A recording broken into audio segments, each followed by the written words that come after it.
Hi guys, this is Robert Rivera with the Rivera Trading Group in association with Trading Academy. And this is another one in the Scalping the NAS100 series.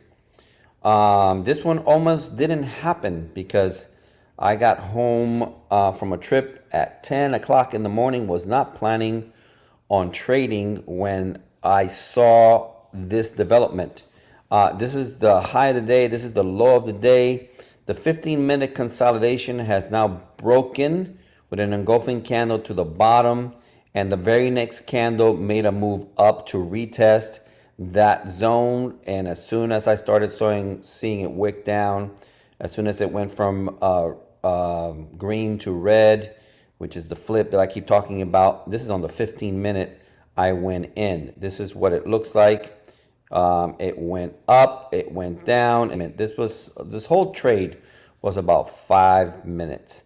I'm going to go into the video of it now so that you can see if you can take any advantage of it. I think it's instructional for those who are wanting to scalp indices. And so here we go. Hi guys, Robert here. I entered on the flip of this candle, and now the candle has flipped back on me. It's gone back up to test the 50 moving average, and that has basically become my structure. As long as it doesn't break above that, I am going to be okay. I'm not interested in holding it beyond that. I think it moved 10 pips against me, or 109 points. I think it might have gone even more than that, but it just wicked above. It never closed above, and I'm keeping an eye on this. I got my eye on the daily. I got my eye on the 4 hour, the 1 hour, and everything is showing me bearish.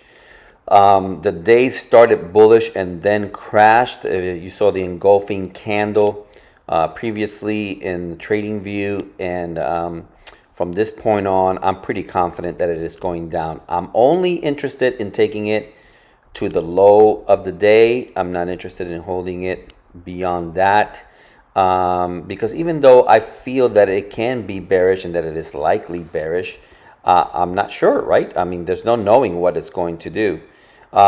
This whole part of the video is only like 5 minutes. I haven't edited anything out of it. I was thinking about doing so, but I figured you guys might benefit more from seeing what it is to endure the drawdown, right? The insecurity of whether it's coming my way, it's not going my way. Is it going to stay with me? Is it not going to stay with me? Here you see how high it went above my zone. I was willing to hold on to it because, again, it wasn't closing above this area. And I've gotten used to seeing how this pair moves. If you enter on the break of the wick and then it retraces against you, this is the kind of thing that you have to endure. Now, I was never in much profit, so I couldn't really manage it from a profit to break even entry. I just have to basically eat up whatever was going to happen. As long as it remained below the 50 moving average on the 5 minute, I was going to be okay. Here is me checking out the daily, checking out the 4 hour. Everything here is screaming of sells, so I'm willing to hold it for a longer period of time. I think this might be the 1 hour, even perhaps the 30 minute, not quite sure. You can tell that all the way down there at the bottom there is an area of demand. This is the 30 minute, I believe. It's an area of demand, or maybe this is a 4 hour, not quite sure. There's an area of demand down at the bottom that I believe is seeking to go down and get that. Don't know if it's going to do it. I don't have to hold it that long. I'm not interested in holding out long. If I can get my 20 pips, I'm good.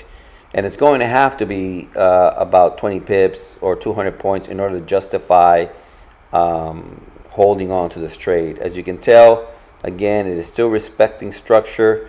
It keeps going up and down. And on the lower time frame, and this is the part that I wanted to emphasize, on the lower time frame, you would get intimidated by it going up green. But when you look at the higher time frames, you'll realize I'm good. It's all good, you know.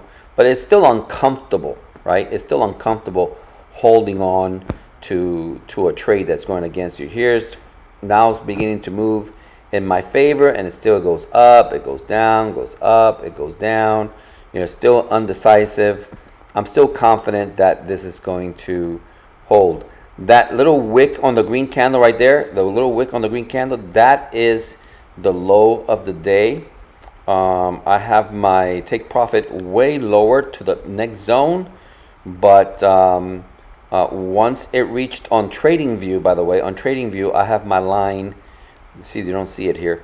I have my line on the bottom of that wick on trading view, and that is the low of the day. As soon as it touched the low of the day, which I believe it was 21 pips or 22, something like that, I went ahead and closed it. Here you can see it.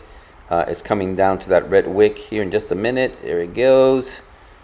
Pretty close to it. And again, I think it gave 21, 22. We're gonna see here. There you go. There you go. 23 and a bit, and 23.60 is where I closed it. And that was that. That whole thing took less than 5 minutes. And this is again why I love indices. That's all I got for today. God bless you guys. I hope that you enjoyed the Monday. Bye bye.